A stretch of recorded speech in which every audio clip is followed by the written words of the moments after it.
Donc, comme je l'ai dit, je vais vous expliquer pour que vous ayez un peu une idée à propos du karma et la méditation sur la vacuité. Les exemples qui ont été utilisés.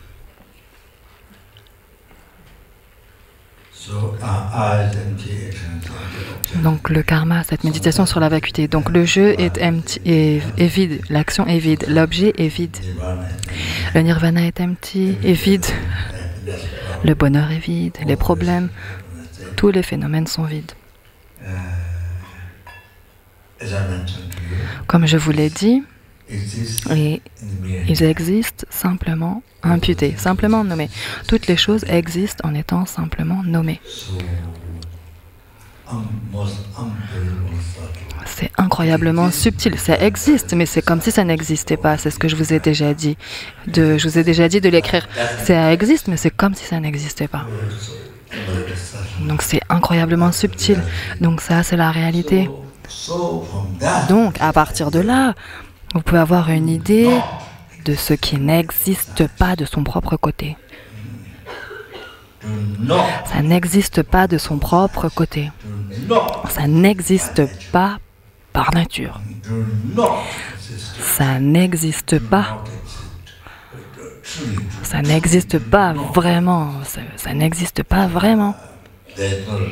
Il n'y a pas de réelle chose. Un jeu réel, une action réelle, un objet réel.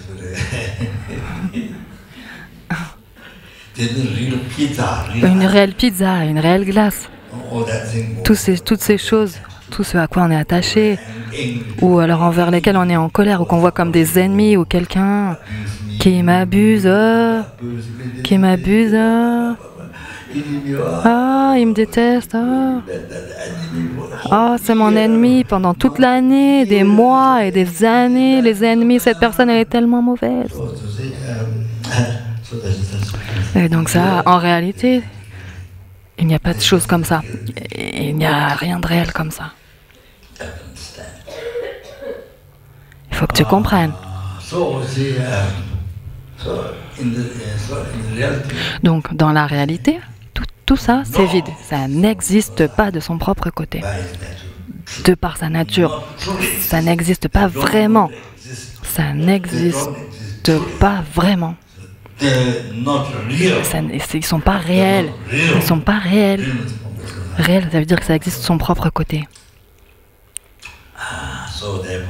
Alors, pour cela, tu vois, c'est pourquoi ça existe, mais c'est vide.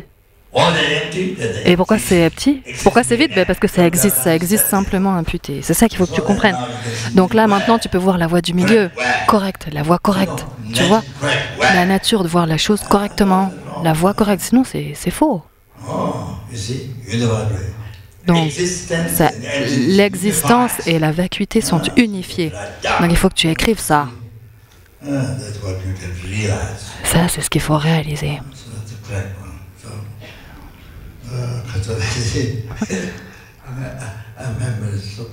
Ma mémoire est tellement mauvaise. Alors du coup, il faut que je regarde le texte parce que je ne connais pas les mots, je ne me souviens pas des mots.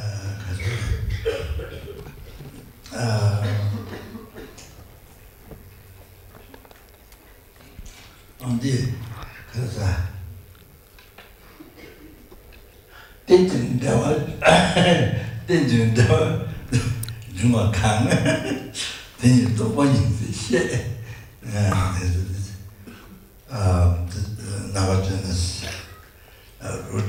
Le texte racine de Nagarjuna, ce sont les mots de Nagarjuna, de Nalanda. Nagarjuna, c'est le second Bouddha qui a élaboré les enseignements du Bouddha sur la vacuité. Il a écrit Riktsok Druk, c'est les collections de la sagesse ou quelque chose comme ça. Il a écrit 6 différents textes. Il a écrit 6 différents textes rien que sur ça.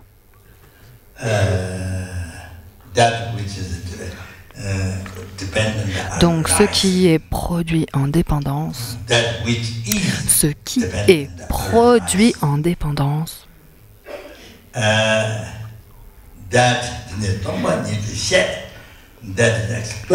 eh bien ça c'est expliqué, c'est vide.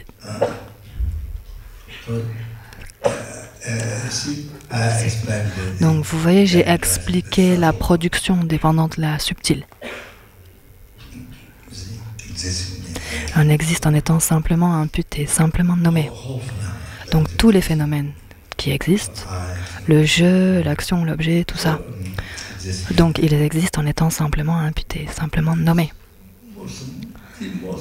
C'est bien incroyablement subtil.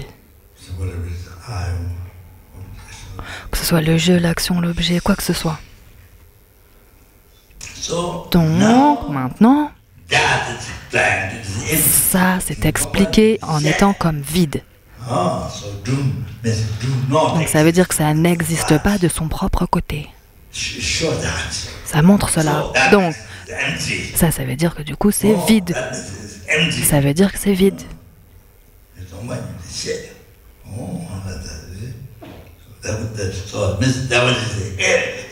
Donc ça veut dire que ce qui existe, et pourquoi ça existe, et pendant que ça existe, c'est vide. Eh bien, du coup, on en vient à ce point. Donc le suivant,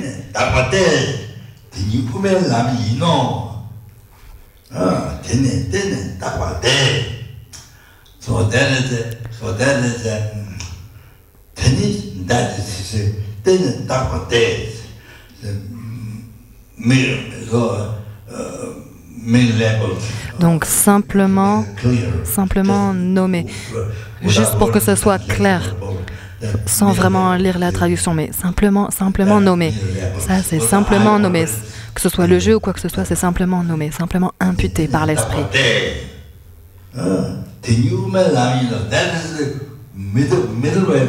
Ça, c'est la voie du milieu. C'est le chemin de la voie du milieu. C'est la voie du milieu. Donc ça c'est la vacuité. C'est ce que nous devons réaliser pour éliminer la vraie racine de tous les êtres, les royaumes des enfers, les royaumes des animaux, les royaumes des humains, tous les problèmes, toutes les délusions. C'est la racine de l'ignorance. Et après, les trois types d'esprits, après toutes les difficultés, les délusions, tout ça. La racine, c'est l'ignorance. Eh bien, ça, c'est la seule qui permet d'éliminer l'ignorance. Il faut que tu saches ça.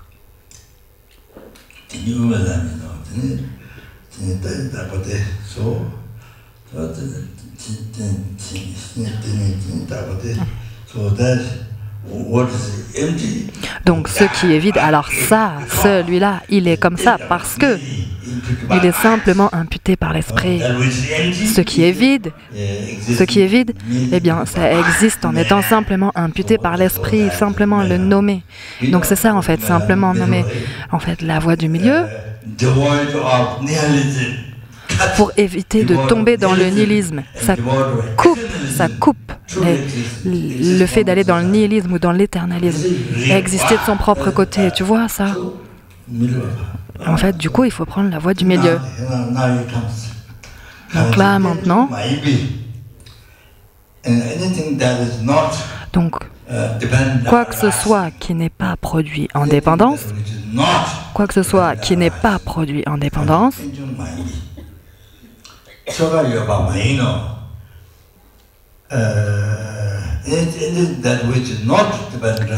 donc ce qui n'est pas produit en dépendance, il n'y a pas de phénomène, il n'y a pas de phénomène comme ça. Il n'y a pas de tel phénomène.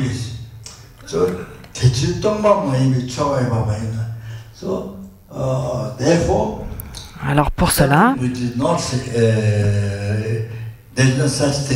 il n'y a pas de chose, non, quelque chose qui n'est pas vide, il n'y a pas de phénomène. Donc quelque chose qui ne serait pas vide, il n'y a pas de phénomène. Sans production en dépendance, ce qui n'est pas produit en dépendance, Eh bien, il n'y a pas de phénomène. Il n'y a pas de phénomène qui n'est pas produit en dépendance. Donc, et aussi, il n'y a pas de phénomène qui n'est pas vide. Il n'y a pas de phénomène qui existe et qui n'est pas vide. Non, ça n'existe pas. C'est similaire.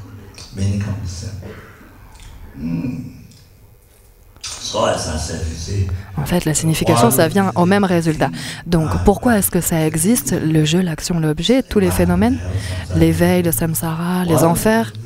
Eh bien, pourquoi ça existe? Eh bien, ça existe en étant simplement imputé. Il faut que tu captes l'idée. Et pourquoi ça existe? Pourquoi ça existe? Comment ça existe? Il faut que tu arrives à comprendre ça, sinon tu vas être confus. Donc,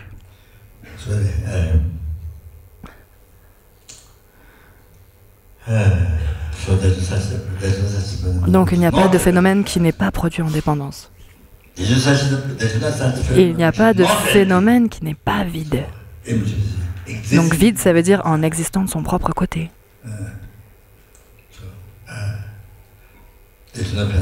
Donc il n'y a pas de phénomène qui n'est pas vide de ça.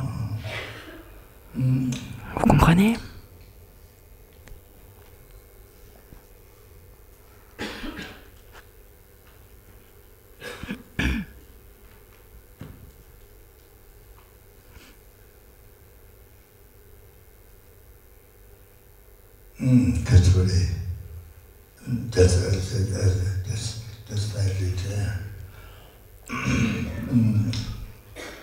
Je vais juste lire.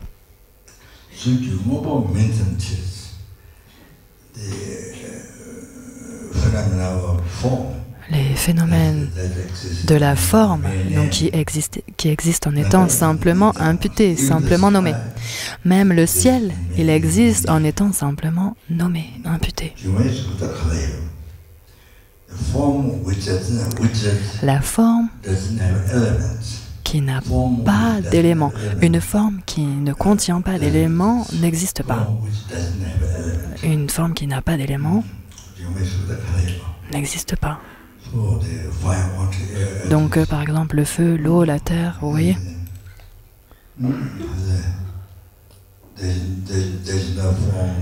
Il n'y a pas de forme qui ne contient pas d'éléments. Donc pour cela, même si c'est simplement nommé, même le simplement nommé n'existe pas. Ça veut dire il n'existe pas vraiment. Même si c'est simplement nommé, même simplement nommé en soi-même, ça n'existe pas de son propre côté. Donc, n'existe pas, ça veut dire n'existe pas de son propre côté. C'est comme c'est expliqué dans le sutra du cœur, il n'y a pas de jeu, pas de forme, pas de son, pas de ci, pas de ça, blablabla. Et ça n'existe pas de son propre côté, c'est la même chose que ça. Donc même le simplement nommé, il n'existe pas de son propre côté. C'est comme ça. Et ça, ce sont les mots de Nagarjuna.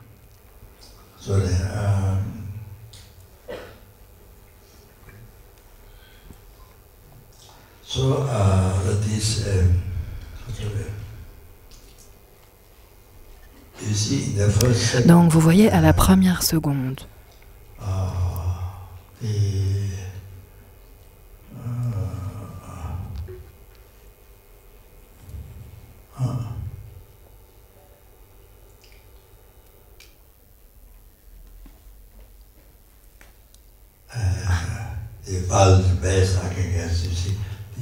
donc la base valide les agrégats. L'esprit qui se concentre sur la base valide des agrégats. Eh bien, celui qui nomme simplement « je », ça c'est la première seconde. Et ensuite, la seconde suivante.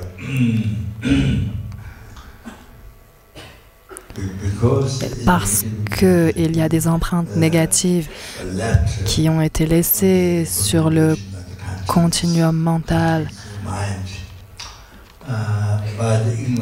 Mais l'ignorance, qui ont été laissées par l'ignorance depuis des renaissances sans commencement. Donc parce qu'il y a des empreintes négatives qui ont été laissées sur le continuum mental par l'ignorance depuis des vies sans commencement, et bien ensuite ça, c'est juste après ça, c'est la simple imputation. Et ensuite il y a les empreintes négatives qui projettent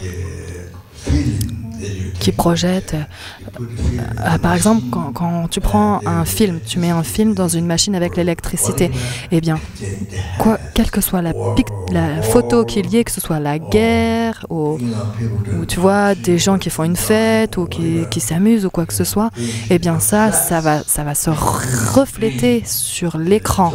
Ça se reflète sur l'écran. Eh bien, c'est comme ça. Les empreintes négatives qui sont dans le continuum mental,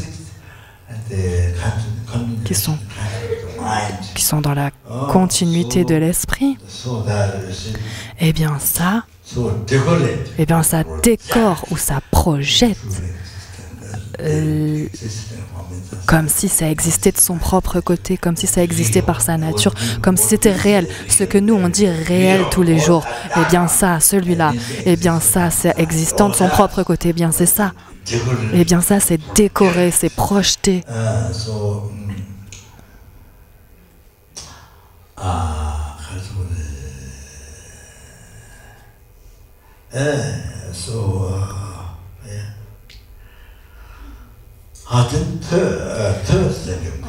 Ensuite, la troisième seconde, eh bien, ça apparaît comme étant réel, eh bien, on y croit. Ah, c'est vrai, ah ouais, c'est vrai, 100% sûr, 100%, tu y crois, tu vois. Et alors après, ce à quoi on croit depuis de Renaissance sans commencement avec le jeu, par exemple, ça c'est un bon exemple, le jeu, comme ça, on y croit, Et après, à partir de là, les concepts des 6 royaumes, les océans de souffrance des 6 royaumes, alors ils arrivent de ça. On expérimente cela, on l'a déjà expérimenté depuis des fois innombrables, depuis des renaissances sans commencement jusqu'à maintenant. Et si tu ne pratiques pas le dharma, particulièrement si tu ne réalises pas la vacuité, eh bien, alors les 3 principaux aspects de la voie, les 3 principaux aspects du Bouddha Dharma, renoncement, bodhicitta et la vue correcte, eh bien, ces 3 principaux aspects du bouddhisme, eh bien, si tu ne réalises pas, et particulièrement si tu ne réalises pas la vacuité, ben alors... Alors ça, cette précieuse vie humaine que tu as reçue une fois, maintenant, juste une fois, c'est comme un rêve. Les gens qui pratiquent le dharma, qui ont réalisé, mais la plupart des gens, non. Ils ne se rendent pas compte de la valeur de la vie humaine. Ils l'utilisent pour faire de l'argent, ou même pas de l'argent. Mais tu utilises comme un esclave envers l'argent. Tu es esclave de l'argent. Et tout là...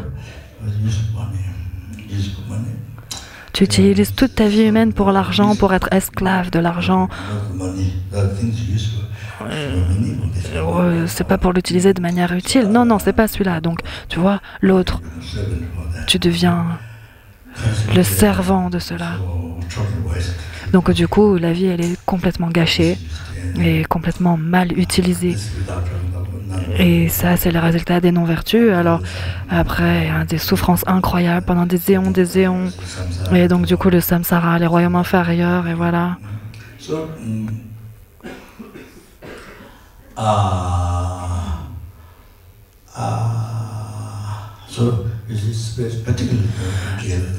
Donc, particulièrement, si on n'a pas réalisé la vacuité, eh bien alors on ne peut pas éliminer la racine du samsara qui est l'ignorance. Marikpa. Et bien ça, on ne l'élimine pas. Et alors du coup, tu dois souffrir sans fin. Toujours les 6 royaumes de souffrance. Et après, il faut aussi que tu traverses tous les problèmes humains. Les souffrances de la Renaissance, qui sont condensés dans les 5 types de souffrances, la vieillesse, la maladie, les 5 types de souffrances, la mort, ou les 3 types de souffrances des agrégats. Et après, la dépression, tout ça, l'insatisfaction. Donc en fait, du coup, on expérimente ça encore un nombre innombrable de fois. Un nombre innombrable de fois si on ne pratique pas le dharma. Si on ne pratique pas le dharma dans cette vie qu'on a une fois, cette précieuse vie humaine qu'on a reçue, qu'on a complètement gâchée, mal utilisée.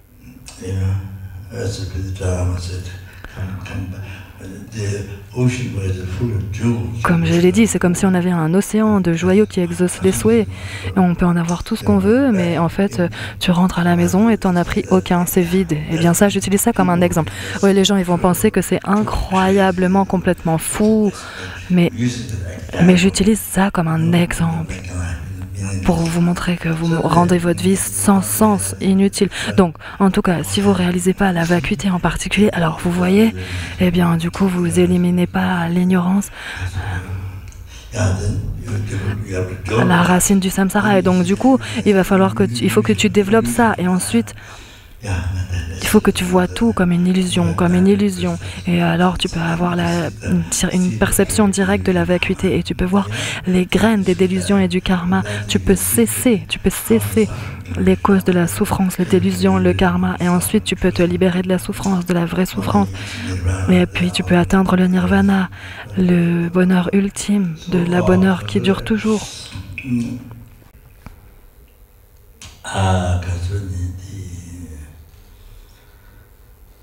Tu peux être libéré de la vraie cause de la souffrance et atteindre le nirvana.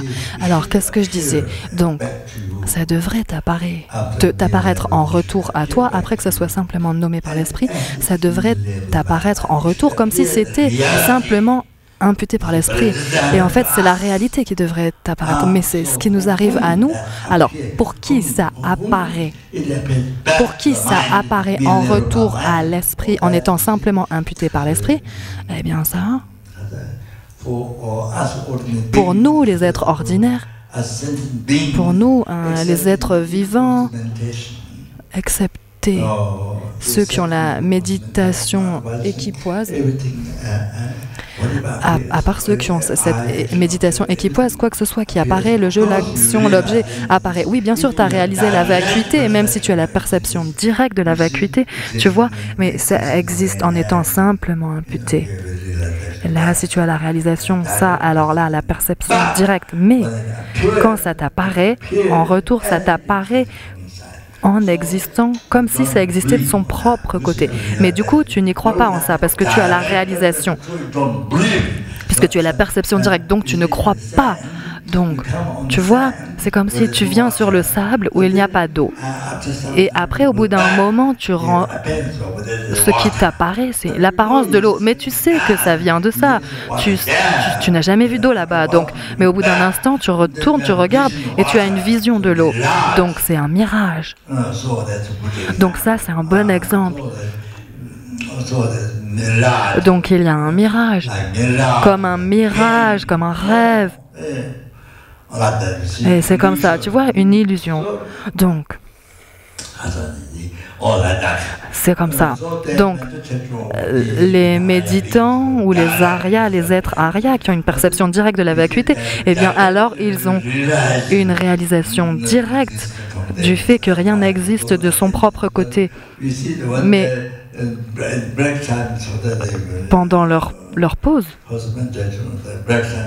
après la méditation, quand ils ne sont pas en méditation équipoise, le jeu, l'action, l'objet, eh bien ça apparaît comment? Ça apparaît comme existant de leur propre côté. Et c'est comme une hallucination. Mais ils savent que c'est une hallucination. Nous, on ne sait pas que c'est une hallucination. Donc nous, on croit que c'est vrai. Mais non, mais on est complètement piégés.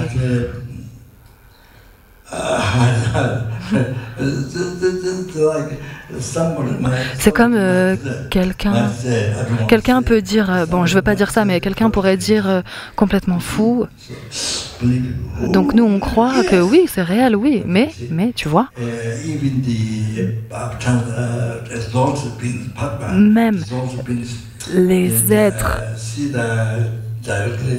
les pagbas, les êtres exaltés, qui voient directement, c'est-à-dire pas ceux qui ont la méditation équipoise, le jeu, l'action, l'objet, eh bien ça leur apparaît comme existant de leur propre côté, existant de leur propre côté. Mais le méditateur, dans la façon dont il voit les choses comme étant simplement imputées, comme quand on vient dans le sable avec la chaleur du soleil, eh bien quand tu regardes, eh bien là tu vois comme s'il y avait de l'eau, mais il n'y a pas d'eau. Donc tu sais, tu as la vision, mais tu sais que c'est pas vrai. Ah, eh bien c'est ça. Eh bien ce méditant, il a cette vision-là, comme un mirage, comme un rêve, comme une illusion. Alors maintenant, donc maintenant le Bouddha, ils n'ont pas d'hallucination du tout, parce que les empreintes négatives subtiles qui décorent ou qui projettent l'hallucination comme étant existant réellement, par nature, comme si c'était réel, eh bien ça, c'est complètement purifié, ça a cessé, complètement cessé.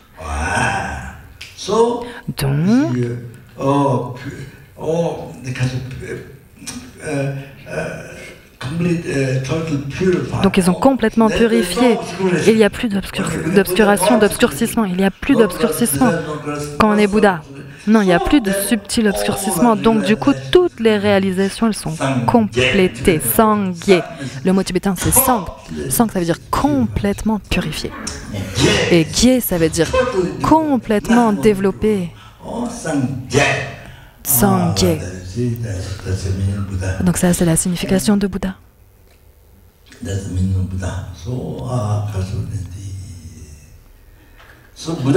Donc Bouddha, il n'a pas ces empreintes négatives dans l'esprit, ce qui projette les empreintes négatives subtiles qui sont laissées par les délusions, qui projettent l'hallucination. Il n'a pas ça. Il a complètement cessé, purifié. Donc, du coup, le Bouddha, il n'a pas d'hallucination. Des êtres, les êtres vivants, même les Aryas, ils ont la perception directe de la vacuité, mais en fait, pendant leur pause entre les méditations, eh bien, ils ont l'hallucination. C'est-à-dire, quoi que ce soit qui apparaît, c'est une hallucination. Ça apparaît comme si ça existait de son propre côté. Mais ils ont la perception directe de la vacuité et la réalisation. Donc, eh bien, en fait, c'est comme pour nous. Comme je vous ai donné l'exemple du mirage, eh bien, par rapport au mirage. Eh bien, donc, du coup, il n'y a pas d'eau du tout, tu viens de là, donc. Et donc ça, c'est juste un exemple. C'est comme un rêve.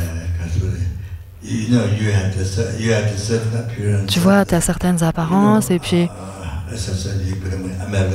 comme j'ai dit, par exemple, tu deviens le président des États-Unis ou je sais pas. Ou bien tu es marié et tu as 100 enfants. Je sais pas. Ou alors tu as 100 hélicoptères ou des bateaux ou quoi que ce soit. Quoi que ce soit que tu veuilles. Quoi que ce soit que tu veux. Dans le rêve. Dans le rêve, vous avez 100 000. Mais quand tu te réveilles, t'as rien, t'en as pas. Donc,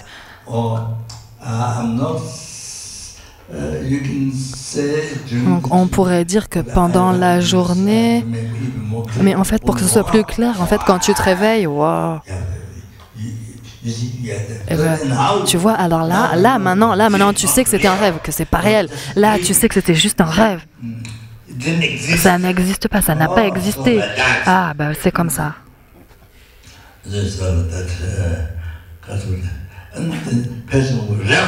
Et donc la personne qui reconnaît que pendant le rêve, que c'est un rêve, que le rêve est un rêve, qui reconnaît que le rêve est un rêve, ah, ça, eh bien ça, cet exemple, qui reconnaît le rêve comme un rêve, ça apparaît, mais en fait il ne croit pas, c'est pas vrai.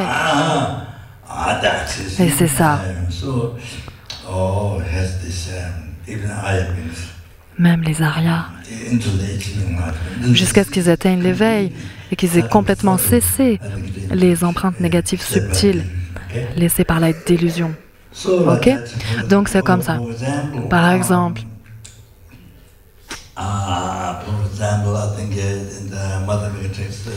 dans les textes de Madhyamika,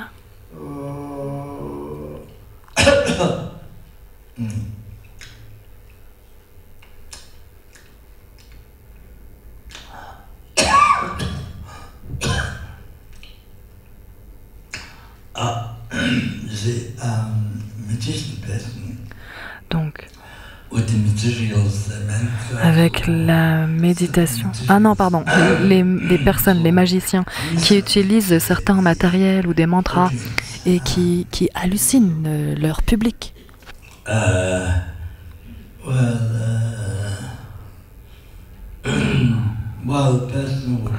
Mais la personne qui ne connaît pas ce magicien, eh bien, qui ne croit pas à ce qui apparaît.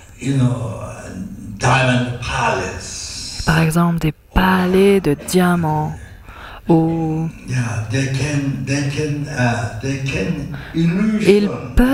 ils peuvent illusionner les gens. Par exemple, ils peuvent illusionner une personne comme s'ils peuvent créer une ville, comme si c'était une ville. Ils peuvent créer l'illusion que c'est toute une ville. On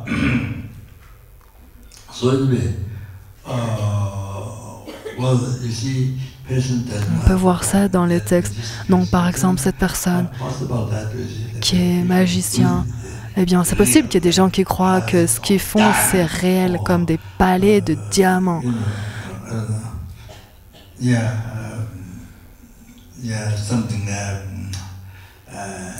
Et du coup, il y a des gens qui croient que c'est réel, que ce soit quelque chose d'extrêmement beau, que ce soit un homme ou une femme, ou quoi que ce soit que tu vois, des éléphants dorés, ou je sais pas. En tout cas,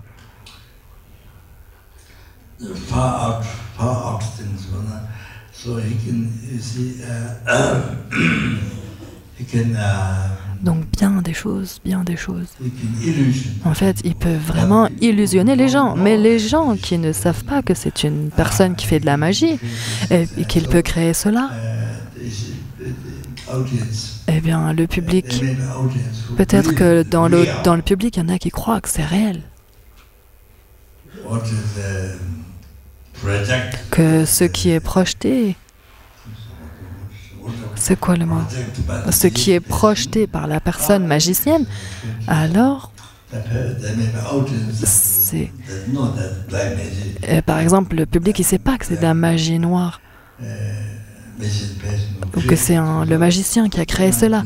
Donc du coup, ils peuvent croire que c'est vrai, que c'est réel. Et bien, pour nous, c'est comme ça. Pour nous, pour ceux qui n'ont pas réalisé la vacuité, et pour ceux qui n'ont pas réalisé, comme moi en fait, depuis des renaissances sans commencement, eh bien, je suis comme le public qui sait pas que c'est un magicien. Alors du coup, il croit à ce qui apparaît, ce qui a été créé par cette personne, et en fait, on croit que c'est réel. Tu crois que c'est réel? Ah, eh bien, nous, on est comme ça. Nous, on est comme ça. C'est complètement une hallucination. Une hallucination totale. Je vais pas faire la troisième répétition.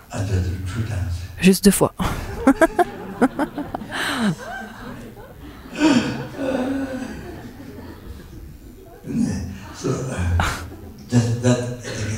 Mais ça, c'est juste un exemple. Je pense que ça suffit pour nous pour comprendre notre nature, comment la vie, l'hallucination totale. Ah, ah, maintenant j'ai fait 3e fois. Je voulais pas faire ça, mais ça s'est passé. Par accident. Par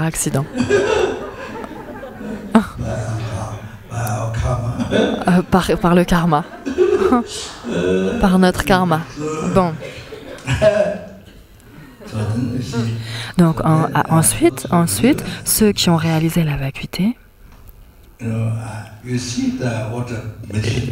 Eh bien, il voit la personne magicienne qui a créé. Cette personne, elle sait que c'est un magicien et que c'est elle qui crée et que c'est pas réel. Donc maintenant, il y a l'apparence, mais elle n'y croit pas. Ok, donc.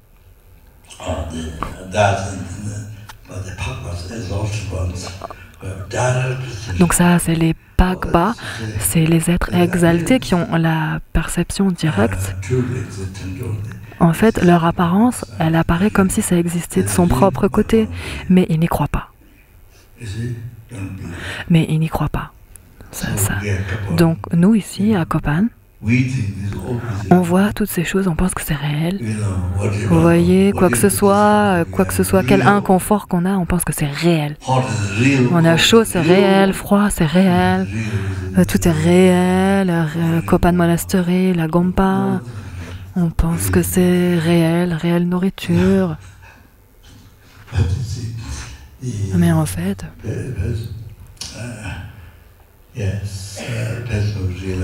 la personne qui a réalisé la vacuité, particulièrement les Pagba, les êtres exaltés, qui ont une perception directe de la vacuité, quoi que ce soit qui leur apparaît, tout, eh bien, ça apparaît toujours comme si ça existait de son propre côté, mais ils n'y croient pas du tout grâce à la perception directe de la vacuité. Donc, les gens qui savent que c'est de la magie noire, que c'est la personne qui a créé cela, donc ils savent ça. Donc il y a tellement d'apparences, et tout type d'apparence, mais ils n'y croient pas. Oh. Il faut vraiment qu'on atteigne ce niveau-là, il faut qu'on arrive à ce niveau-là. Pas simplement étudier, hein. Étudier, seulement étudier. Je veux dire, si tu as beaucoup de mérite depuis le passé, alors oui, ça peut arriver que tu réalises la vacuité, mais seulement ça.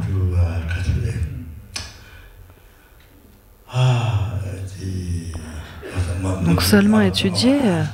Il y a Lama Tsongkhapa qui a posé la question à Manjushri, le Bouddha de la sagesse. Toute la sagesse des Bouddhas se manifeste dans la grande sagesse de tous les êtres pour nous amener à l'éveil. Donc il lui a demandé comment est-ce qu'on peut atteindre des réalisations du Lamrim rapidement. Et donc il a répondu, la première chose c'est il faut purifier les obstacles et les obscurcissements. Donc faire Vajrasattva.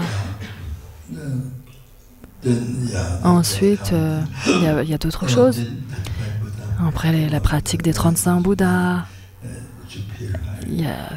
Ça aide beaucoup à purifier. Il y a beaucoup de choses pour purifier. Ensuite, il faut cumuler des mérites. Tout comme faire des offrandes de mandala. Donc ça, c'est expliqué aussi. Et ensuite... Donc, il faut aussi faire ça, accumuler des mérites. Donc, mon idée, il y a tellement de méthodes de purification pour cumuler des mérites, mais la plus puissante, c'est de remplir les souhaits de son maître spirituel et de suivre les conseils de son maître spirituel.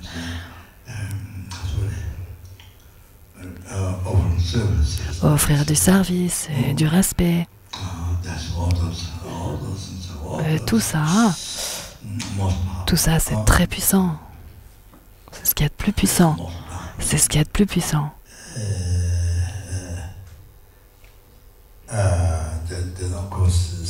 Après, ensuite, c'est pareil. Si tu comprends ça, et alors ensuite faire des erreurs. Faire des erreurs, c'est-à-dire ne pas suivre correctement ton ami vertueux. Eh bien sûr, ça devient le karma le plus lourd. Avoir un esprit négatif envers ton maître spirituel, eh bien ça devient le karma le plus négatif. Donc ça, il faut comprendre ça aussi. Donc avec le corps, la parole et l'esprit, et c'est-à-dire remplir les souhaits de ton maître spirituel, rendre service, faire du service. du respect, eh bien, tu cumules les mérites les plus élevés, comme ça. Donc, à partir de cette vue-là, on peut en comprendre. Et par contre, si tu regardes avec une manière négative, eh bien, tu peux créer des karmas très négatifs. Donc, il faut suivre correctement ton ami vertueux. Et ensuite, il faut recevoir des bénédictions. Alors, recevoir les bénédictions de ton maître. Alors ça, en faisant une prière bien centrée envers ton maître spirituel. Et voilà. Alors, c'est pourquoi juste la méditation ou bien juste faire les méditations analytiques ou bien directement faire ça sans jamais cumuler de mérites, sans jamais faire de purification, sans jamais cumuler des mérites, sans jamais faire de requêtes envers ton maître, jamais avoir de dévotion envers ton maître spirituel. Ça, tu penses que tu le laisses tomber. Et en fait, donc du coup, on laisse tomber ça, on met ça de côté. On n'a jamais touché et développé ça de manière centrée, en un point, en faisant des requêtes envers ton maître spirituel pour recevoir des bénédictions de ton maître, et ça, c'est pas là, eh bien, alors du coup, les réalisations, elles ne peuvent pas se passer. Donc, ensuite, le quatrième, c'est entraîner l'esprit. C'est l'entraînement de l'esprit, en fait, du corps dans la méditation. Mind training. Ah oui, c'est vraiment entraîner son esprit dans la méditation du Lamrim en suivant correctement son ami vertueux pour réaliser le corps du Bouddha. Et donc, tous les innombrables Bouddhas du passé, présent, futur, eh bien, il faut se souvenir de toutes les actions sacrées de tous les Bouddhas. Eh bien, ça, il faut qu'on arrive à réaliser cela. Il faut avoir l'esprit stable en réalisant avec les réalisations. Et ensuite, après, on peut avoir des réalisations du Lamrim, des êtres de capacité inférieure, intermédiaire et élevée. Et après, on peut avoir des réalisations. Et ensuite, arriver au Tantra, les 2 étapes, les 2 stades.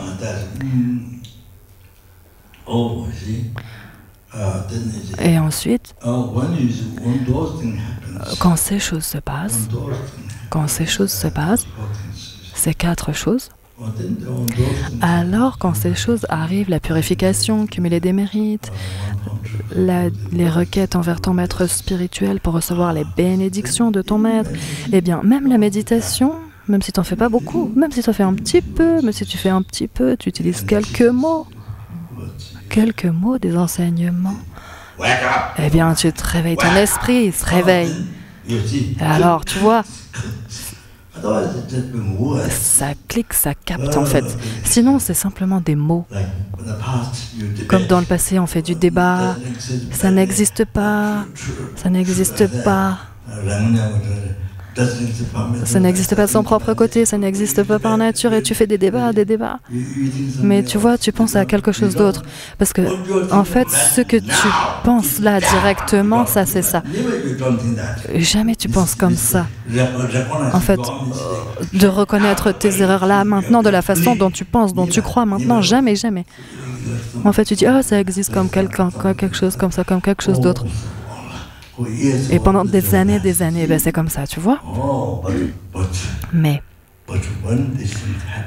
quand ces choses se passent, la purification, cumuler des mérites, faire des requêtes envers ton maître spirituel bien centré, alors là, rien qu'avec quelques 3 mots sur la vacuité, ça déclenche ton esprit, c'est comme un réveil.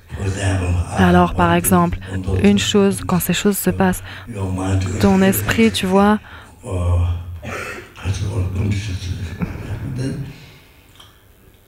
et que toutes les conditions se rassemblent, alors là, par exemple, il y a un vase sur le vase, il y a un vase sur le vase, un jeu sur le jeu.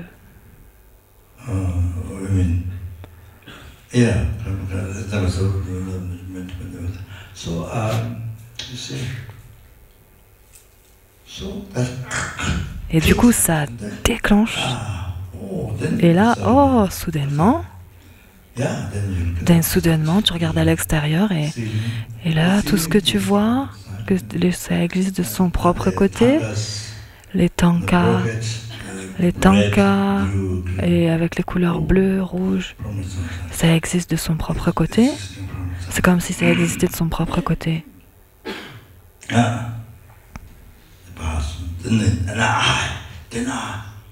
Le vase et après le jeu. En fait, tu as cru depuis des renaissances sans commencement, pas seulement depuis ce matin, pas seulement depuis cette naissance, mais depuis des vies passées, depuis des renaissances sans commencement. Mais tu le reconnais même pas. Là, maintenant, tu reconnais même pas. Même là, maintenant. Et là, si tu reconnais, alors tu regardes le jeu et le jeu c'est juste. Il y a un jeu sur le jeu. Alors là, maintenant, c'est comme ça. Et maintenant, tu reconnais le jeu réel. Le gaja, l'objet à réfuter. De la vue prasangika, le gaja. Donc, le jeu réel. Là, maintenant, tu reconnais le jeu réel. Il y a quelqu'un qui te fait des compliments. Ah, tu es tellement super, tu es tellement bonne et blablabla. Ah, et toi, tu es tellement heureux, tellement heureux. Et là, le jeu, il devient tellement énorme, tellement grand. Et là, le jeu, il devient si grand. Ton jeu émotionnel. Il devient tellement grand.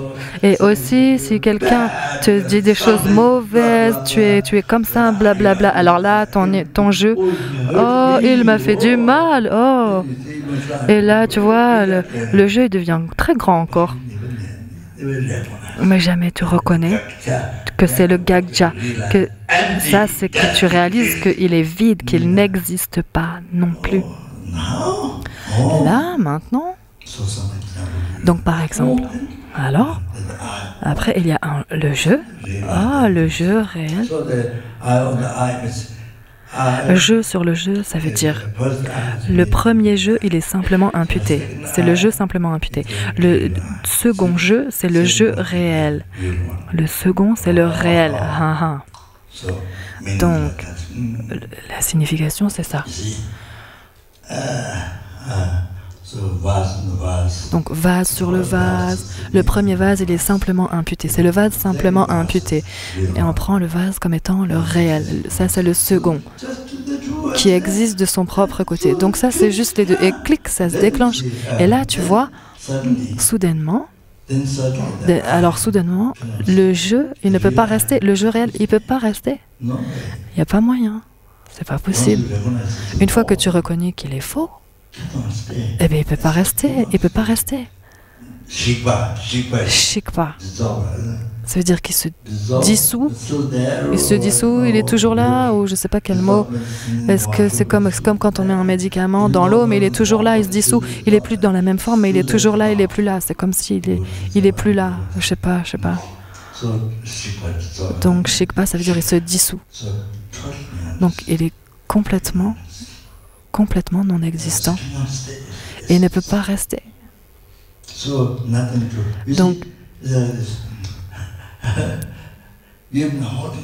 en fait, vous avez cru, vous avez tenu à ce jeu, vous le teniez comme ça depuis des renaissances sans commencement, mais celui-là, depuis des renaissances sans commencement, des vies passées, tu tiens à lui et soudainement, il n'y a rien. Il n'y a rien là. Il n'y a rien à tenir. Il n'y a rien de quoi s'accrocher quand tu réalises la vacuité.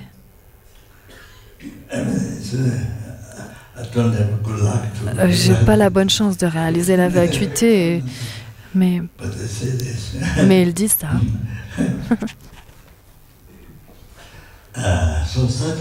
Donc soudainement, il n'est plus là.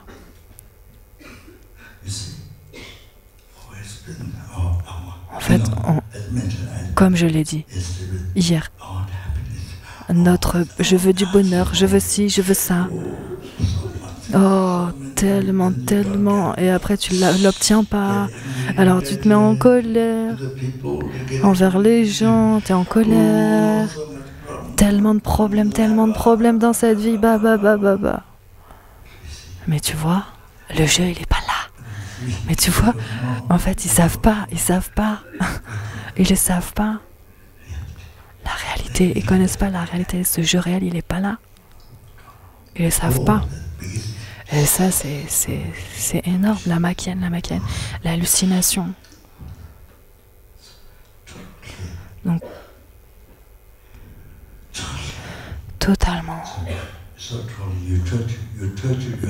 Donc, en fait, tu te tortures toi-même avec toutes les souffrances constamment. Tellement de souffrances.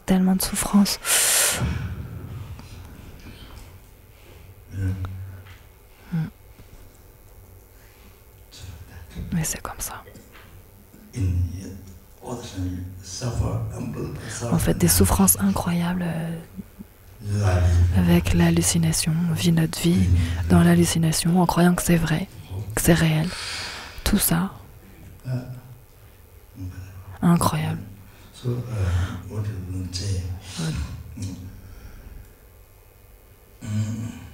Donc, ce que j'allais dire...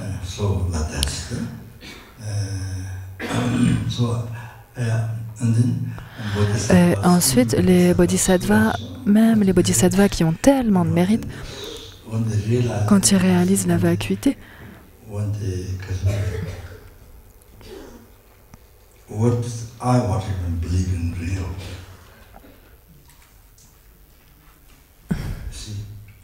le jeu, c'est ce en quoi vous avez toujours cru comme étant réel. Et une fois que vous avez découvert qu'il n'est pas là, shikpa. Alors après, on est tellement heureux, il y a les larmes qui coulent, les poils qui s'hérissent, mais après, moi je me souviens d'un moine sur le terrain du calme mental en Amérique, et il avait compris la vacuité, mais ça lui est arrivé comme ça. En tout cas, c'était les bodhisattvas du moyen... Les bodhisattvas, du moyen intelligent. Bon, c'est la peur qui arrive pour les bodhisattvas de niveau moyen. Et je pense qu'en fait, ce qui se passe, c'est une peur bien plus énorme que de voir des millions de tigres sur la route. C'est bien plus une peur tellement profonde. Et ça s'élève, cette peur-là. Et quand vous réalisez la vacuité, rien que de voir qu'il n'y a pas de jeu. Et ça veut dire il n'y a pas de jeu, ça veut dire il n'y a pas de jeu, pas le jeu simplement imputé, ça veut dire le jeu réel. Quand on dit il n'y a pas de jeu, non, c'est le jeu réel. On existe. Donc celui-là, celui qu'on croit exister de son propre côté. Donc une peur incroyable. Après, je pense que je vous l'ai déjà dit.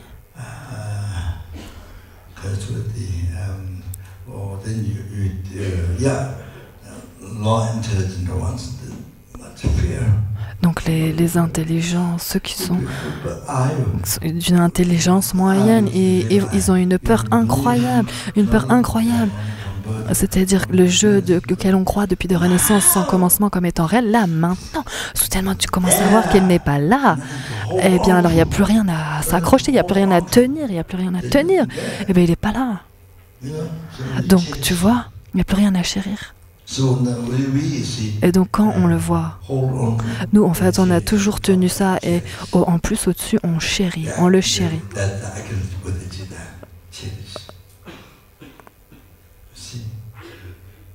Ça, c'est les agrégats. Ah oui, c'est les agrégats que l'on chérit. Et soudainement, il n'y a rien. Donc on voit qu'il n'y a rien là, il n'y a rien à saisir.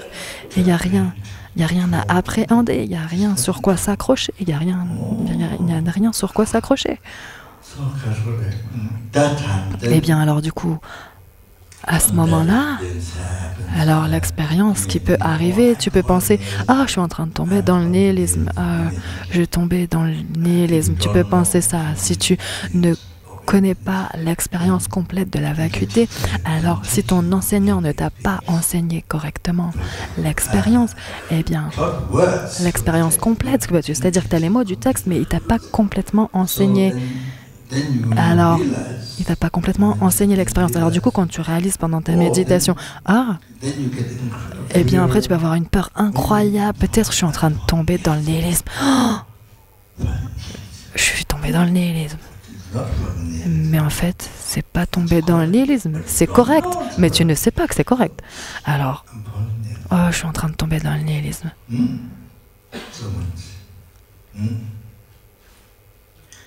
Ah, je voulais vous dire une chose. Je pense que si vous tombez dans le nihilisme, si vous suivez le nihilisme, je pense pas que la peur arrive. Par exemple, le jeu. Là, tu cherches le jeu depuis la tête jusqu'aux orteils et tu ne le trouves pas, le jeu. Où est le mug? Eh bien, il n'est pas là, c'est pas ça, il n'est pas là, il n'y a pas de mug là, il n'y a pas de mug là. Donc, tu vois, en fait, tu ne trouves pas le mug. Eh bien, c'est pareil avec le jeu. Tu le cherches depuis sur toutes les parties pour le trouver. Donc, tu n'auras pas de peur. Tu ne vas pas avoir cette incroyable peur. Tu l'auras pas. C'est mon idée. Pourquoi? Parce que ta méditation sur la vacuité n'a pas touché le gaja, le jeu qui existe réellement. En fait, tu l'as même pas touché. Donc, en fait, que ce soit le jeu général, mais en fait, tu n'as pas cherché le jeu réel, celui en quel tu crois. Tu n'as pas fait ça. En fait, tu l'as même pas touché. Tu n'as même pas touché l'hallucination. Donc en fait, tu n'auras pas peur. Parce que, en fait, tu n'as pas touché le gaja. Le jeu réel, celui qui existe réellement, tu ne l'as pas touché. Donc, parce que tu ne l'as pas touché, ben, même si tu ne trouves pas le jeu, eh ben, tu n'auras pas de grande peur. Tu n'auras pas cette peur profonde du cœur. Tu l'auras pas.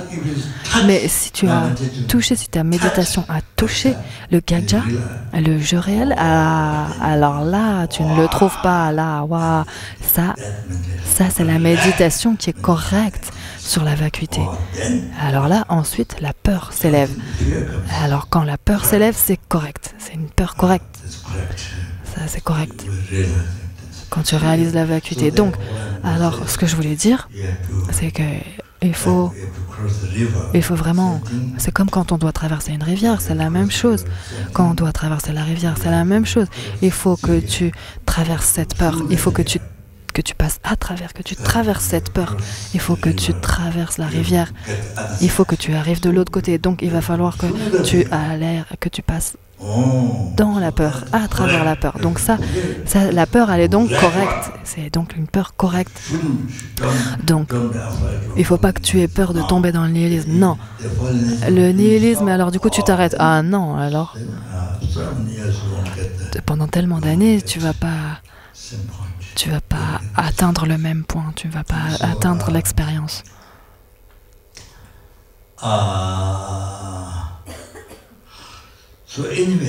Bon, en tout cas, donc le conseil de Lama Tsongkhapa, donc il faut pratiquer la purification, cumuler les mérites, faire des requêtes en un point envers son maître spirituel pour recevoir les bénédictions, c'est tellement important. Et le quatrième, c'est la méditation. Méditation, par exemple, sur la vacuité. Et après, tu peux étudier. Donc, ça, ce sont les trois autres choses avant. C'est pourquoi c'est important de faire les pratiques, les prières. C'est tellement important. C'est pas du blablabla. C'est pas pour faire passer le temps, blablabla. Non, non, c'est pas ça. Comme je l'ai dit déjà, la personne qui récite.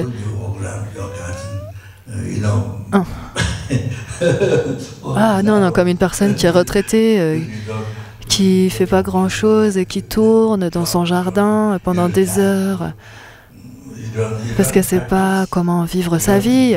Bon, et donc du coup, Si tu es retraité, si tu pratiques pas, si tu médites pas, si tu récites pas des mantras, même Om Mani Padme Hum, Om Mani Padme Hum.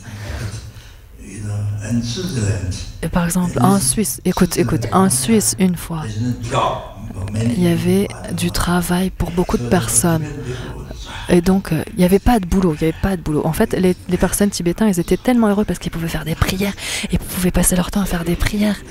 Et par contre, les Occidentaux, eux, quand ils n'ont pas rencontré le Dharma, ils étaient tellement malheureux, ils n'étaient pas contents. Parce qu'il n'y avait pas de boulot en Suisse. Et donc, c'est ça l'histoire. Donc, en tout cas...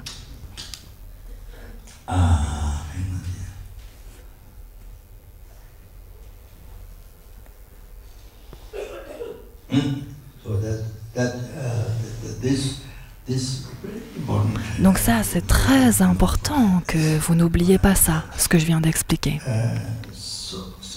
C'est tellement important.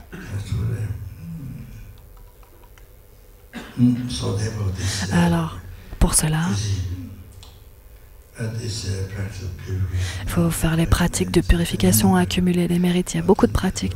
Et après, il faut faire des requêtes bien centrées en un point vers le maître pour recevoir les bénédictions. C'est si important, si important. Donc, quand tu fais ces choses-là, alors après, les expériences, elles arrivent. Les expériences, elles arrivent. C'est facile. Après, c'est facile. En fait, d'habitude, les choses, elles ne se passent pas. Tu vois pas, tu penses pas, mais là, maintenant, tu ressens. Tu ressens la compassion, l'impermanence, quoi que ce soit. Là, tu le ressens. Là, tu ressens. Avant, c'était simplement des mots, tu les ressentais pas. Comme ça. Tu vois? Quand ton esprit, avec les pratiques préliminaires, quand ton esprit, il est purifié, que tu cumules des mérites. Alors là, après, les expériences, elles arrivent. Et là, tu es vraiment surpris. Tu penses, ah, je vais jamais avoir de réalisation. Oh là là. Oh, qu'est-ce que je vais faire de ma vie? Peut-être, c'est pas vrai. Mais quand tu pratiques réellement, de manière continuelle, alors là, les expériences, elles arrivent. Après, tu te surprends toi-même. Kadampa Geshe Tolpo, c'est au Népal. C'est très loin. Je sais pas où, c'est très loin.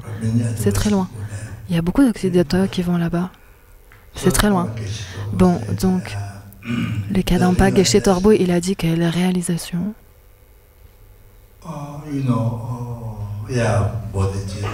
Bodhicitta, le renoncement, tout ça, les choses, tu penses que ça va pas arriver pendant des années, mais tu vois quand tu pratiques, alors ça se passe en une année, même en 7 années, en 7 années.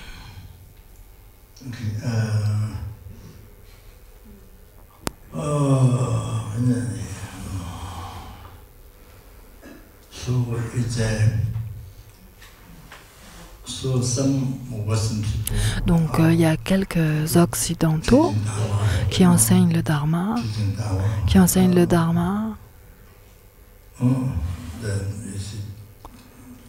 et ensuite, oui, ils sont intelligents, ils sont attrayants. Je ne sais pas s'ils sont de la chance, s'ils sont chanceux dans l'intelligence ou bien malchanceux dans l'intelligence. Mon oncle, bon, il a quitté son corps, mais il était moine. Il a dit, les moines de Kopan,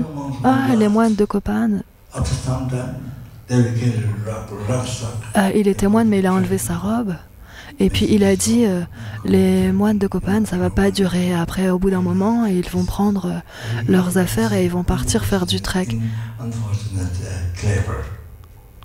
Et ils sont, en fait, c'est des intelligents infortunés. C'est des intelligents qui n'ont pas de chance, en fait. Ah, il faut que tu connaisses ça. Intelligents, mais ils n'ont pas de chance. C'est-à-dire qu'ils n'arrivent pas à rester moines. Et ils cumulent des mérites incroyables. Et les purifications, ils apprennent le Bouddha Dharma pendant tellement d'années, le chemin jusqu'à l'éveil. Mais en fait, ils n'ont pas le karma de continuer. Donc lui, il dit, c'est des intelligents malchanceux, ces moines. C'est ce qu'il disait.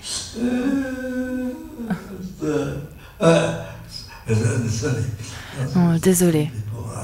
Donc, certaines personnes sont... Et ils peuvent attirer beaucoup de gens pour connaître le dharma. Donc, ils peuvent attirer les gens, mais en fait, eux-mêmes, ils ne savent pas ce que c'est que la pratique de dévotion envers le maître spirituel. Ils n'en ont aucune idée.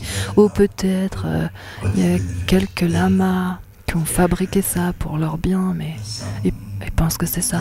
Peut-être c'est les lamas qui ont fabriqué ça pour leur bien. Donc du coup, en fait, ils se sentent pas très à l'aise pour parler aux autres, parce qu'en fait,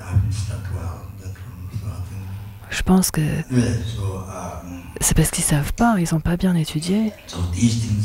Donc, en tout cas, ce que je suis en train de dire, c'est ça, c'est la science intérieure. Comme cette montre, il y a tellement de choses qui dépendent les unes envers les autres et ça fait ça.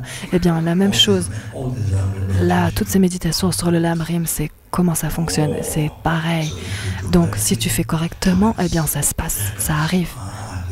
Il faut que tu saches ça. Comme je l'ai expliqué, ça se déclenche dans ton esprit. Quand les conditions sont rassemblées ensemble. Donc, si je suis assis par terre, eh bien, en fait, tu mets la graine. Et si tu la mets dans la terre et qu'il y a l'eau, la météo qui vient et que tout vient ensemble, eh bien, ça va grandir d'un coup, ça va pousser. Eh bien, c'est pareil.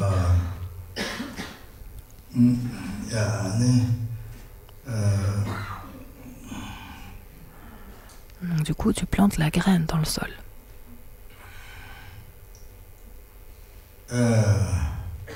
C'est la même chose.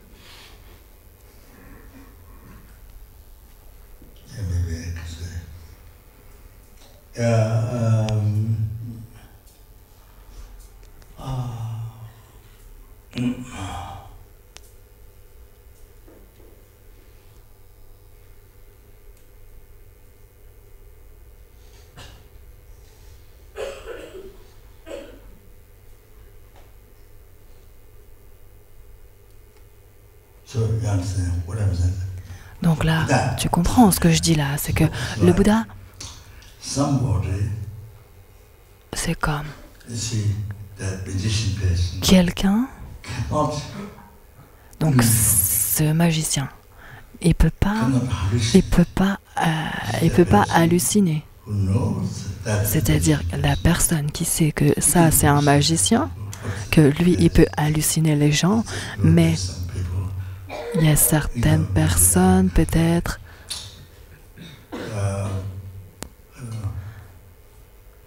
je sais pas, qui peuvent pas halluciner en fait. Il y a certaines personnes qui peuvent pas halluciner. Donc cette personne, elles savent que ça c'est un magicien, et du coup ça peut pas avoir d'effet sur son esprit. Ça peut pas avoir d'effet sur ses sens. Donc par exemple, le Bouddha. Donc il y a le public qui sait que c'est un magicien qui fait de la magie noire et qui crée toutes ces choses et qui savent que c'est pas vrai, que c'est pas réel. Donc tu vois, ça apparaît mais ils n'y croient pas. Et ensuite, comme je l'ai dit, il y a des gens qui ne savent pas que c'est de la magie noire, que c'est un magicien. Donc du coup, ils croient que c'est réel. Eh bien, j'utilise cet exemple pour nous, comme moi, comme nous.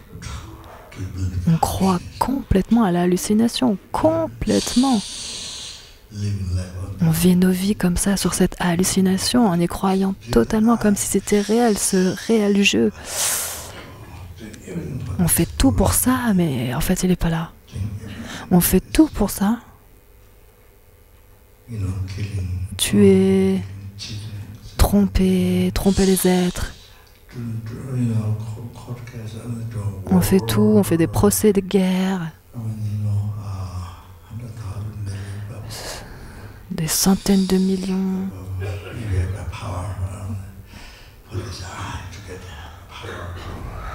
On fait tout pour avoir le pouvoir pour ce jeu pendant toute notre vie.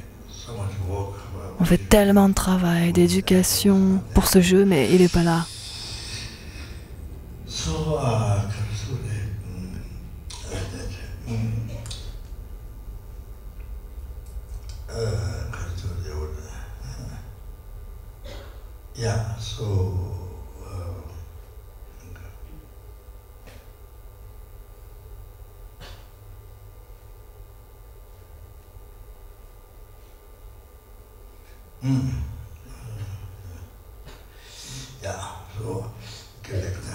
Oh, je donnais l'exemple. C'est comme nous. Le jeu, l'action, l'objet, l'éveil, les enfers, le nirvana, le samsara, ça apparaît réel. On y croit totalement à ça. Et après, comme le dit Lama Tsongkhapa, ah, j'ai pas fini la citation de Lama Tsongkhapa. Donc, tout d'abord, il y a une hallucination, l'ignorance, qui exagère la nature des choses en croyant que ça existe vraiment. Ensuite, le suivant, on dit c'est bon ou c'est mauvais. Donc on exagère en disant c'est bon ou mauvais. Et ensuite, il y a l'attachement qui s'élève. L'attachement et la colère. Et ça, c'est une autre hallucination. Et on vit toute notre vie comme ça. On vit notre vie comme ça. Donc, j'ai pas dit les derniers mots. Moi, je vais pas tout répéter, mais ce que j'ai dit là. Donc,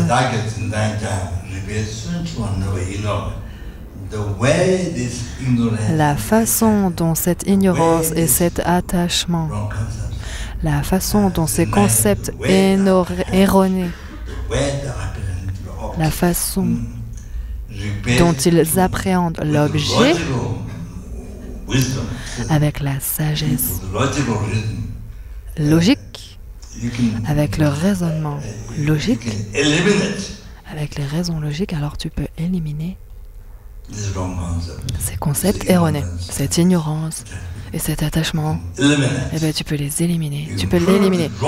Tu peux prouver que c'est faux. Tu peux prouver que c'est faux et tu peux éliminer. En méditant sur cela, eh bien, tu peux éliminer. Et c'est ce que Lama Tsongkhapa a mentionné.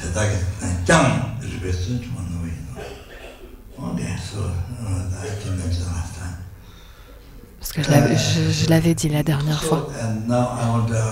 Maintenant,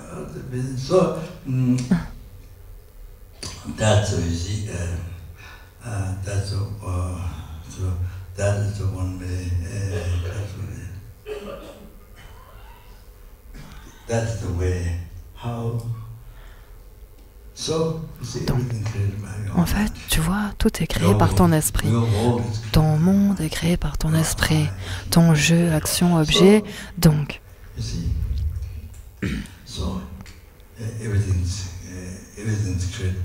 tout est créé par l'esprit. Tu vois? Comme par exemple, jeu. Le jeu, c'est créé par ton esprit. L'esprit qui se concentre sur la base valide des agrégats. Le jeu simplement imputé. Tu vois, c'est comme ça. Le jeu, il est créé par ton esprit. Il faut que tu saches ça. Donc, comme ça, tous les phénomènes sont créés par ton esprit. Ton monde est créé par ton esprit. Donc, quand tu apprends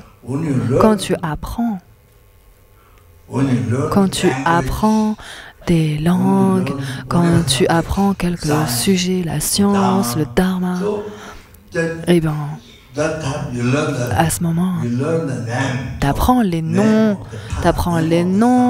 de la souffrance, le nom du chemin, les noms, tu vois, on apprend tous les noms, tous les noms. Pendant qu'on t'enseigne, tu crois cela. Donc, ton esprit, il est en train de nommer la même chose que ce qu'on t'enseigne. Tu vois? Donc, donc, en fait, tout est créé par ton esprit. Donc, je vais juste vous donner un exemple.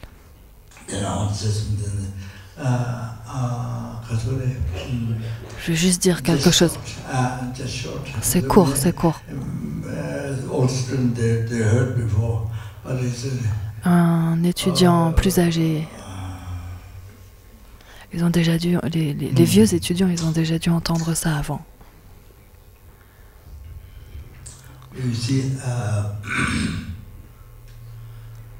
Là, maintenant, pendant que tu étais un enfant et qu'on t'apprend l'alphabet,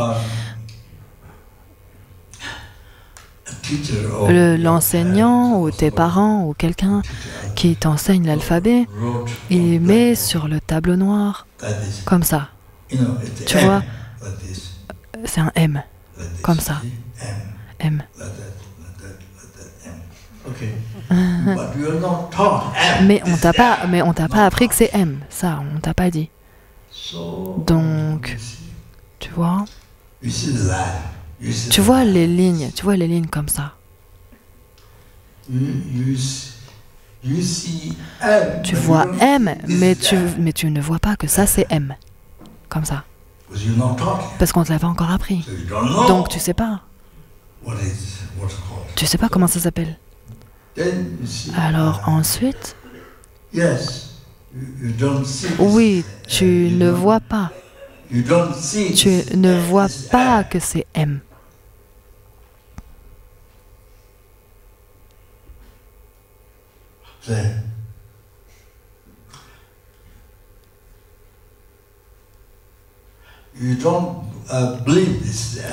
Tu crois pas que ça c'est M? Parce qu'il n'y a pas d'apparence que ça c'est M. Et ça, c'est parce que tu n'as pas nommé ce M. Tu n'as pas imputé ce M. Après que ton enseignant t'ait appris que ça c'est M, alors là, tu suis l'enseignant et tu crois cela.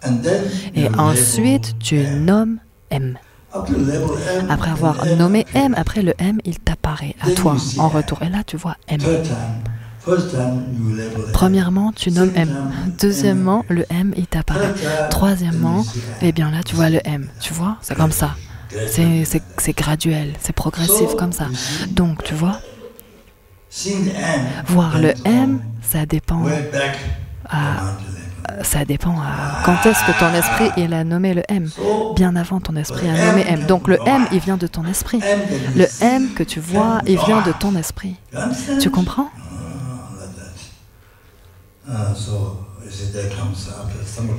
Donc ça vient après que quelqu'un t'ait appris que c'est M. Donc, eh ben, ça c'est juste pour savoir combien tout est comme ça. C'est comme le jeu, le M. Tous les phénomènes viennent de l'esprit. C'est ça l'exemple. Tout vient de l'esprit. C'est l'esprit qui a créé. Après, bien sûr, tu vois, après, bien sûr, maintenant, le réel M, toi tu vois le réel M, il t'apparaît, après tu crois qu'il y a un M réel. Alors maintenant, il est où le réel M? Celui-là. Cette ligne-là non plus, et cette ligne-là non plus, et cette ligne-là, c'est pas le réel M. Et si tout ensemble, même ça, tout ensemble, c'est même pas le réel M.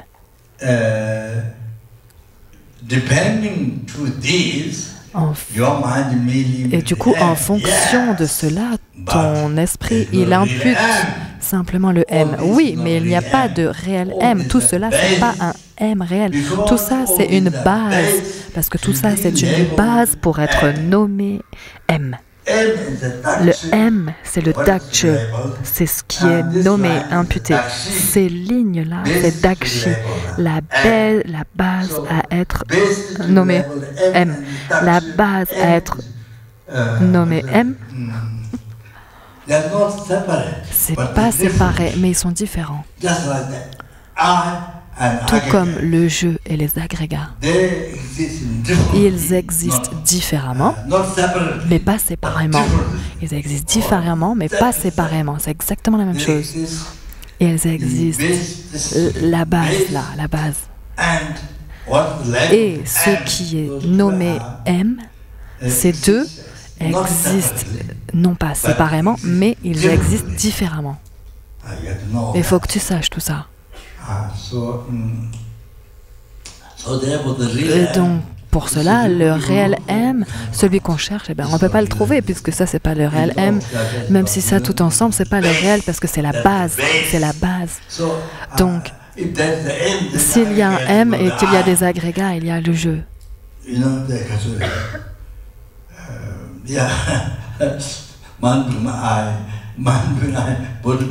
L'esprit devient le jeu, le corps devient le jeu, tous les atomes deviendraient le jeu.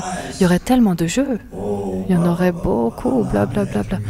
Combien d'atomes on a?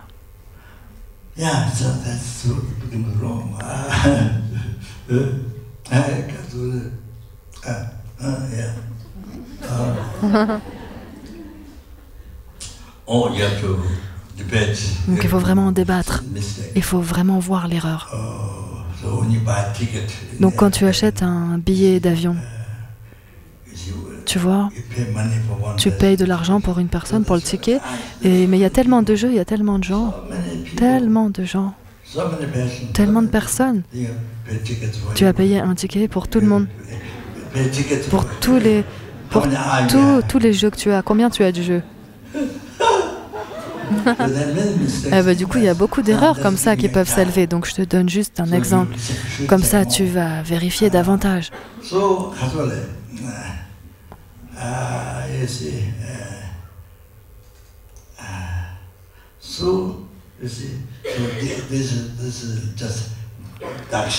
Donc ça, c'est juste le Dakshi, la base à être nommée, la base d'imputation. Et le Dakshu, c'est le M. En fait, c'est deux différents. La base d'imputation et ce qui est imputé. Ces deux sont différents, mais pas séparés. Bon, du coup, ça prouve qu'il n'y a pas de réel M, qu'il n'est pas là. C'est une hallucination, c'est une hallucination. C'est pareil que le réel jeu, c'est pareil. Donc, là, maintenant, je vous ai donné les exemples, mais on peut élaborer sur tout. Sur tout.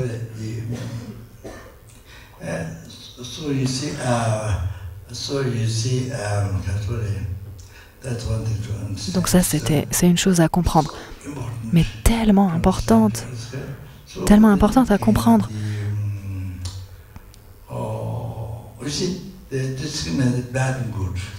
Tu vois, la discrimination du bon ou mauvais.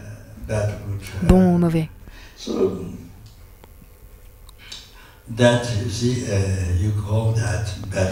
Tu appelles ça bon ou mauvais dans la vie.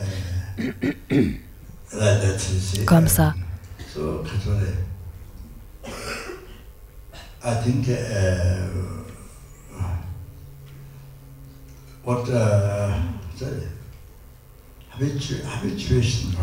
L'habituation depuis des vies passées. L'habitude depuis des vies passées. L'habituation. Le fait d'être habitué depuis des vies passées, la couleur, la nourriture, la forme ou quoi que ce soit, tu dis c'est bon ou c'est mauvais, et le corps des gens, le corps de quelqu'un il est beau, il est tellement beau, mais l'autre corps de quelqu'un d'autre il peut être tellement moche. Et donc ça c'est dû à tes vies passées, à l'habitude des vies passées. Ou bien ta culture, ou la société qui croit que cette forme-là, elle est bien, cette forme-là, elle n'est pas bien. Parfois, c'est la société, la culture. Donc, en tout cas, c'est comme ça. Donc, quoi qu'il en soit, même cela, ça vient de ton esprit, ça vient de l'habitude, en lien avec les vies passées, l'habitude des vies passées, la reconnaissance. C'est comme ça.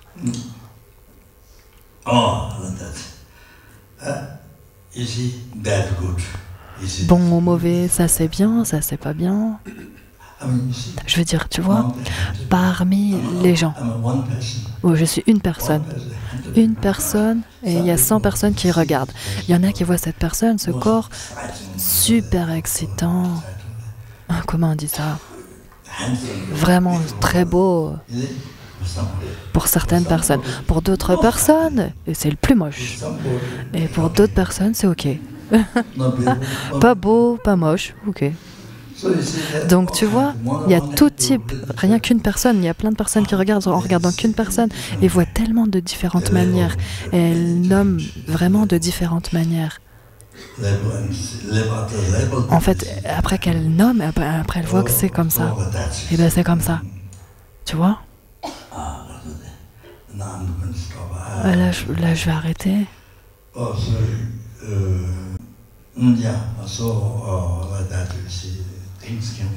En fait, les choses viennent de l'esprit.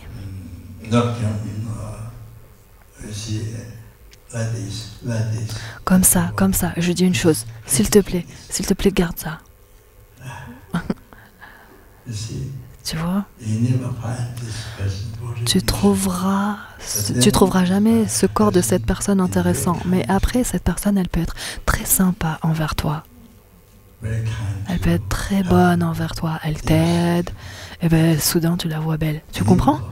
Tu n'as jamais pensé avant que le corps de cette personne, mais comme cette personne a été sympa avec toi, elle t'a aidé, et bien du coup tu commences à la voir et tu te sens plus proche de cette personne et tu la trouves belle. Tu comprends? En fait, ça a changé. Ça change. Ta vue de la personne, elle change. Même envers toi-même. Pas seulement envers les différentes personnes qui voient différemment une personne, mais même toi, tu vois une même personne à différentes périodes, tu la vois différemment. Ou bien quelque chose qui peut être très beau, mais après, tu vois cette personne qui est en colère avec toi, ou bien toi, tu es en colère envers cette personne, ou bien l'autre, elle est en colère envers toi. Eh bien, tu dis plus qu'elle est belle. En fait, c'est même, ça fait peur. Tu vois la personne avec beaucoup de peur. Tu la vois pas belle. Et même si tu la voyais belle avant. Donc en fait, ce que je voulais dire, c'est que ça vient de l'esprit. Alors pour cela, si quelqu'un t'insulte, ou quelqu'un ou t'abuses, pas forcément avec le sexe, mais de différentes façons, il te fait travailler très dur, ou il y a différentes façons. Eh bien alors ça, cette personne qui est en colère envers toi ou qui t'énerve,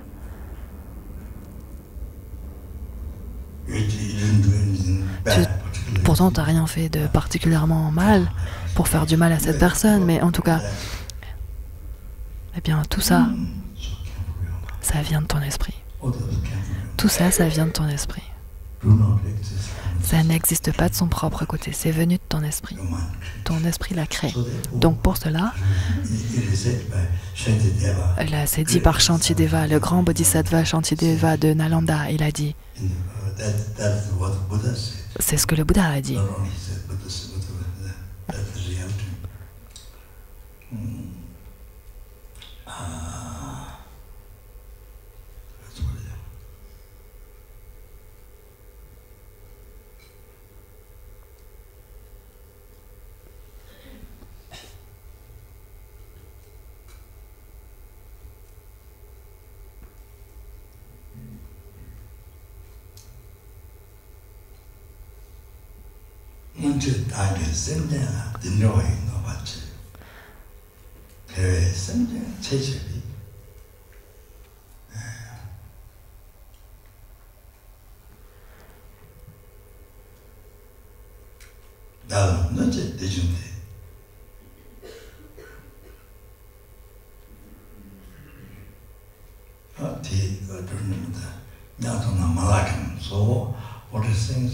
Donc ce qui est dit,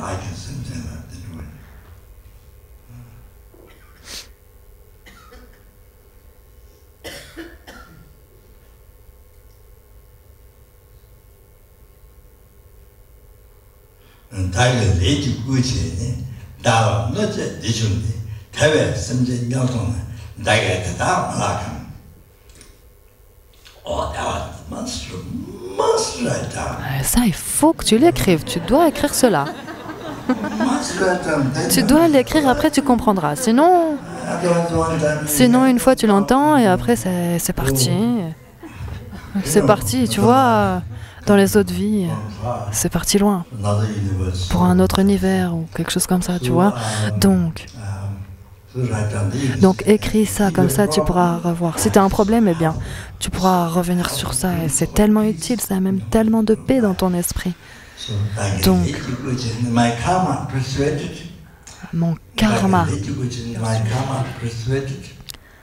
Attendez.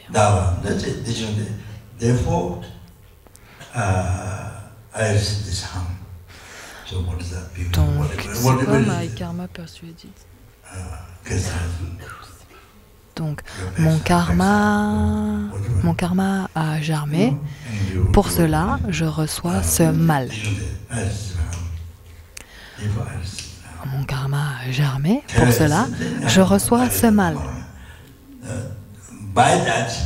Par cela, donc la personne, elle a créé du négatif karma en te faisant du mal. Alors, ce qui se passe, et bien du coup, ça fait que cette personne, elle va renaître dans les enfers. Eh bien, la personne, elle va aller dans les enfers. Donc cette personne qui a fait du mal, pour le moment, elle est dans les royaumes humains, mais parce que cette personne te fait du mal, elle crée du karma négatif, donc, tu vois, elle t'a fait du mal avec la colère ou avec l'esprit négatif. Alors, du coup, ça veut dire que cette personne, elle va renaître dans les enfers. Elle sera perdue depuis le monde humain pour aller dans les enfers. Et ça, c'est parce que dans le passé, tu as traité cette personne, tu as abusé cette personne dans le passé, dans les vies passées. Pas nécessairement dans cette vie, mais dans les vies passées. La vie avant celle-là, ou ça peut être bien des vies avant, ça peut être des millions, des billions, des éons de vies avant. Et il faut savoir ça. Donc ton karma, toi, il a germé.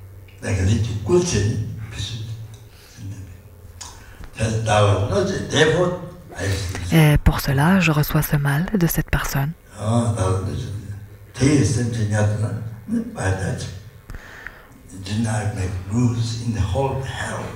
Par cela, cette personne ira dans les enfers, dans le trou des enfers.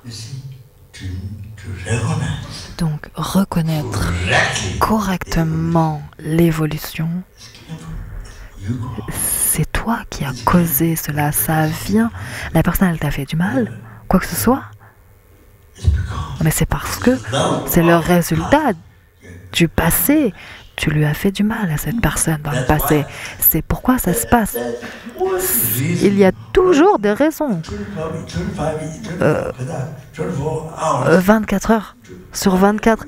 Quoi que ce soit que tu fasses, que ce soit de l'inconfort, quoi que ce soit que tu aies fait aujourd'hui, il y a toujours une raison. Toujours, tout a des raisons karmiques. Du karma passé que tu as créé, quoi que ce soit qui te passe aujourd'hui, tout ce qui s'est passé aujourd'hui, l'expérience que tu fais aujourd'hui, eh bien ça vient de tes actions du passé. Donc tu vois, alors il n'y a pas de colère du coup, pas de colère. On est tellement paisible, ton esprit il est tellement paisible. Pas seulement paisible, mais il va pas se mettre en colère. Il va pas non plus répondre à faire des procès, tout découper. Oh, il n'y a plus de son. Couper en morceaux, faire des tranches. On n'entend plus. J'entends plus. Pas seulement ça.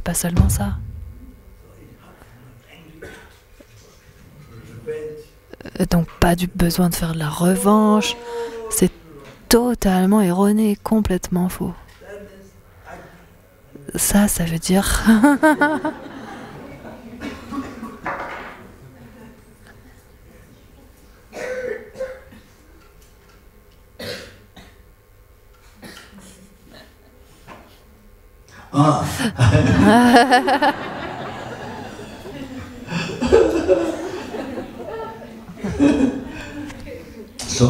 Donc, ce que je disais, donc, 24 heures, 24 heures, quoi que ce soit qu'on expérimente, tout a une raison. L'inconfort, le plaisir ou quoi que ce soit qui se passe, tout a une raison. Tout a une cause pour que ça se passe. C'est ton karma de vie passée. Des vies passées, cette vie, et même des éons, des vies avant. Tu vois, ce matin, ou hier, ou l'année dernière, ou bien à la naissance, ou la vie d'avant.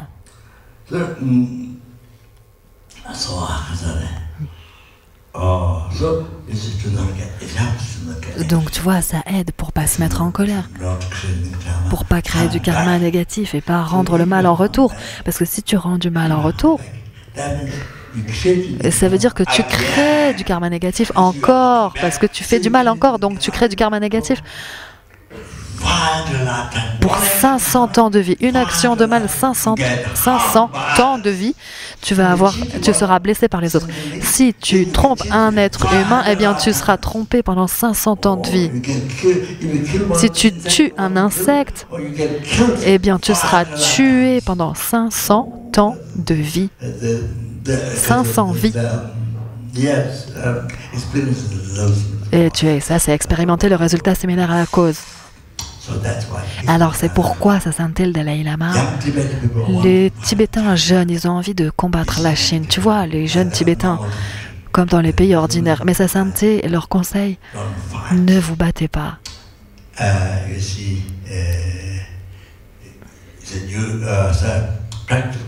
Pratiquez la compassion. Pratiquez la compassion envers les Chinois. Donc dans la paix. Donc en faisant ça dans la paix.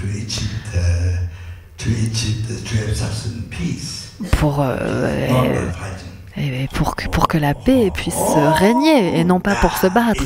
Eh bien ça c'est le conseil du Bouddha. Ou si tu te bats, eh bien alors des centaines, des millions, tu vas souffrir et tu reçois du mal des autres. Sans fin, c'est sans fin, ça s'arrête jamais. Il y a toujours tellement de souffrance du fait d'avoir fait du mal, tu fais du mal en retour, c'est sans fin. Et tu reçois du mal des autres et ça c'est sans fin. Donc du coup, pour cela, tu vois, il faut pratiquer la compassion, la paix. Alors pour cela, alors là, après là, tu pourras obtenir le succès. Comme ça, tu vois. Donc, ça c'est juste un exemple. Donc, ça c'est un exemple, cet exemple. Si tu fais du mal, eh bien là tu crées de la souffrance continuellement. Et tu reçois la souffrance des autres continuellement, tu comprends? Donc là tu vois, non seulement cela, tu pratiques la compassion. Au lieu d'être en colère et de faire du mal, tu pratiques la compassion. Et là, tu aides. Quoi que ce soit que tu puisses faire, tu aides. Même si c'est réciter des mantras Om Mani Padme Hum, eh bien, tu aides pour ne pas renaître dans les enfers et pour que la personne génère la bodhicitta, le bon cœur et atteindre l'éveil ou quoi que ce soit. Tu vois, tu pries, tu dédies tes mérites. Comme ça, tu aides. Oh. Même si on...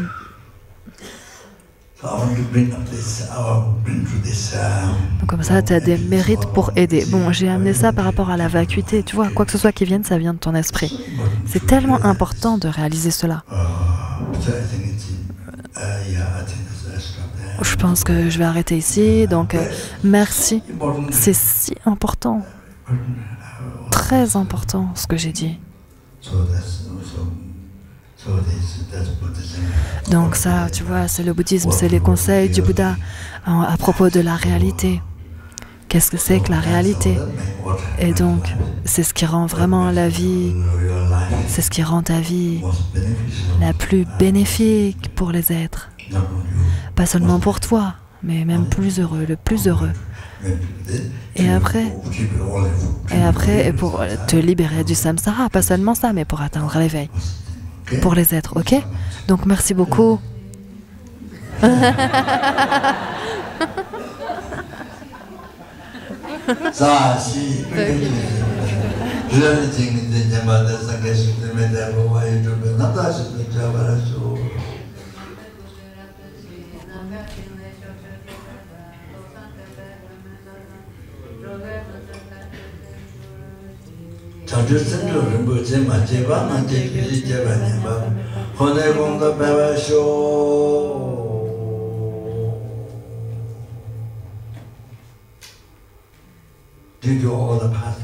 Grâce au mérite du passé, du présent, collecté par moi-même, par les innombrables Bouddhas, Bodhisattvas et tous les êtres.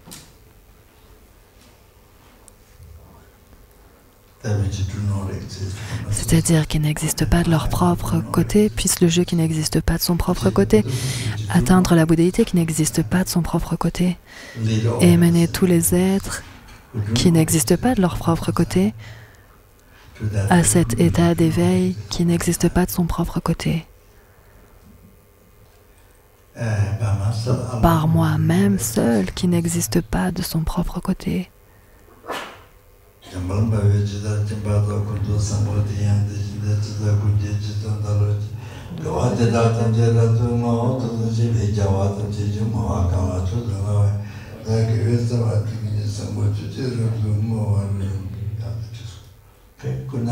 Bonne nuit, merci.